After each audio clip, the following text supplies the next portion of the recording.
Guys, welcome back to a brand new video. I can see we're back on the Peugeot 205.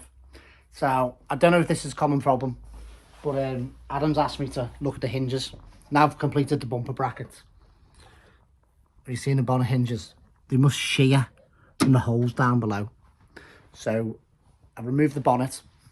I'm going to remove the wipers and I'm going to remove the scuttle panel, and then that should give us access. I borrowed a 45 degree, a 90 degree drill off my granddad, like a piece that goes in your drill. Quite a clever little thing. So if they are snap bolts or anything, I'll be able to drill them out. So let's get this stripped down, and before we strip it down, let me show you how the bumper brackets went. So these were quite difficult, really, to be honest, because they were completely gone, and it was quite awkward to work out the position of them. But I did get a good few pictures off the internet to show me like this position, and because the hole's quite big, I reckon there will be some play there. Most of the rot had gone into the into the rear inner, so I've had to put like a nice little plate on both sides there, build it up. This one had gone, the driver's side had gone a bit worse. See there, it's come out nice though, really nice. I really think Adam's going to be into a full respray. There's patches all over this. One of the wings is damaged, the bonnet's rotten. He has got quite a few little panels, but I don't think it's something he wants to get into straight away. So I think this will just be getting touched up, and the arch getting put back on. So let's get back to the front hinges. Like, little trick I always do when I'm removing the window wipers, I always put a bit of masking tape to mark the window where they sit. It's just because it's quite hard to put them back in the original place, and if you put them back in the wrong place and then you do the swipe, sometimes they can go off the windscreen and then come back. So it's just a little trick I do. Like, most people probably do exactly the same. It's just a bit of common sense, really. So literally remove both wipers, and then there was one self-tapper screw holding the scuttle panel in place. Here's what I'm talking about. So that one is probably going to repair okay. That I'll be able to put a bolt in there, so it looks like just a bolt has been removed for that one. So that's not too bad, is it?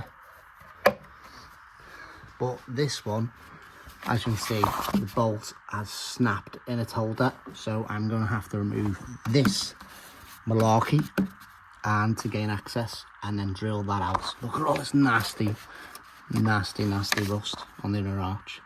I don't really think Adam wants to get into this yet, but he's going to have to get into it one day if he's planning on this being a keeper. So this was all rusty, and it was all a little horrible hole. I've just found these bushes, these little bushes that I've got. So I've drilled the hole out, and I'm going to put this little bush in. Then when I put a 6mm bolt, shank bolt in, it's going to fit really nice. So I'm just going to get the G-clamp and press this in. I've just drilled it the right size now. So I'll get G-clamp and press this in. It'll be nice, and I'll do exactly the same to the other side. So it'll be nice fit and no play in it, you know what I mean? We'll give this a little rub down as well. To be fair, like, I'm finding it really hard not to go to town with this, because when I do my cars, like, I go mad, don't I, and just go to town. We're dropping the fuel tank because Adam's bought a full floor piece, because I've talked him into it, and it's a nice panel, like, so the fuel tank and the back axle is gonna have to come down, and it's proper like grating on me not sending the back axle off to and get a powder coated and stuff, because we're literally just we're stuck on time. Do you know what I mean? The amount of time I can spend on it and the amount of time Adam wants to spend doing it up and stuff. So I'm just cracking on with all the little things first, and then we'll get on to pulling the tank out and that on another episode. But yeah, it's just like, you know, when you're just like, I've got like bad OCD, and I just really want to get right into it and like make it mint. Do you know what I mean? Like, it's like, right, proper irritating me. But let's just get cracking and let's get on with it. Oh, that's lovely, that now, with that bolt in the bush. Okay, let's get on to this horrible one. What the heck is in this? What the heck is in this? All right, how the heck does it come off? There's two bolts there. All right, let's get them bolts off. So, I sent to pop the hole. You guys who don't know what a centre pop is, you can get loads of different types, like a bit of a punch with a sharp edge. You can use a hammer, or you can get this type, which is pretty cool, and you know, push it down and it does the centre pop for you. It's like got some sort of spring mechanism inside, and pretty cool, like for if a place where you can't get a hammer, if you know what I mean. Centre pop gives you the like centre dot, so when you're drilling, your drill's not wandering around. And I thought I'd film this because this is an awesome bit of kit. How cool is that for a place that can't get into sections? I had a quick look on the net and they're only about like 25-30 quid. Every garage should have one of these little 90-degree looker. How cool is that? So I've got like an 80-year-old granddad, and he is super cool, like, and he used to be a HTV diesel fitter, and like in his garage, mate, he has got nearly every tool a person would need, you know what I mean, even like homemade spanners and stuff like that. And I went there the other day and said, Grandad, I need like a 90-degree drill. I don't want to be using my Dremel because I've got like a little Dremel, and I thought that might do it, you know what I mean. And he goes, I've got just the thing. And he came out with this, and he came out with a drill, a big DeWalt, like big DeWalt, like battery drill. And I thought that DeWalt battery drill probably won't get in, but I said that'll probably work. And I thought, what a smart little thing. But yeah, like, he's super cool and he's got all the tools, like, but he's just got to the age where like he doesn't use them. So I might inherit him one day, like, but it's just like, it's mad, isn't it? Like just a like cool person. Just got, you just know he's got everything. Even like my welder, yeah, is not actually my welder. It used to be his welder, but he said, I'm never going to weld again, so you might as well use it. And that's why I learned how to weld, do you know what I mean? Because I had my own welder just to mess around with.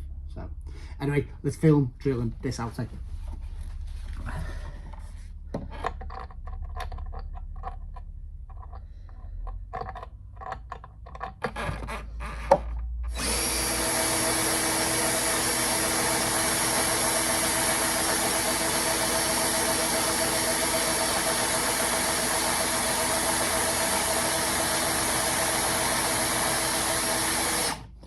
So the plan is drill this out. I'll drill out a 5mm and tap it 6mm. Put a tap through, which a tap is what you like make a thread for. That's the plan, because all these bolts are 6mm, well 6mm metric should we say, which is like a 10mm spanner size. So yeah, that's the plan. Or I could have drilled it out bigger and put a riv nut in. That was another idea I had, but I thought there's metal there. Let's just drill it out and we'll tap it. So we drilled it out 5mm, and here's our 6mm tap. Put a little bit of grease on the bottom. Alright, there's a bit of a alright little pig trying to start this.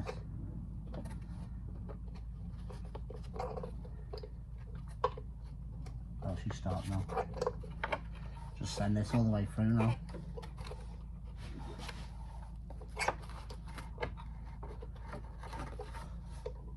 Like that. I do like 2 full turns and then a turn back.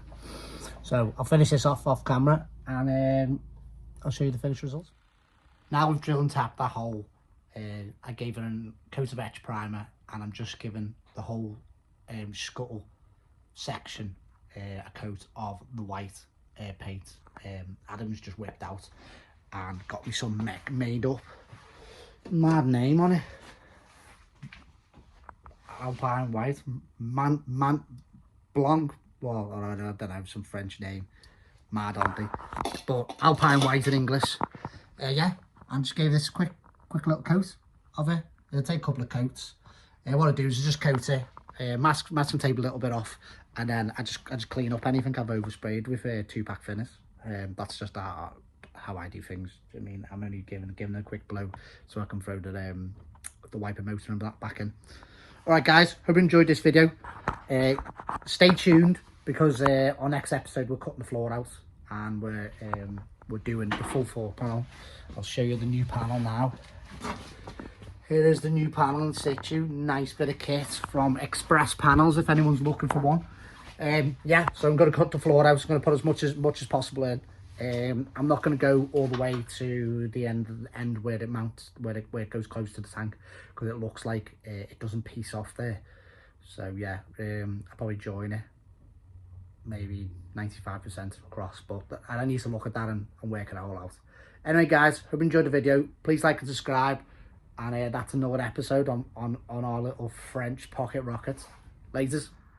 Oh, 2 motors, please, I can describe. So, notice only the sky. Oh, 2 motors, please, like it describe.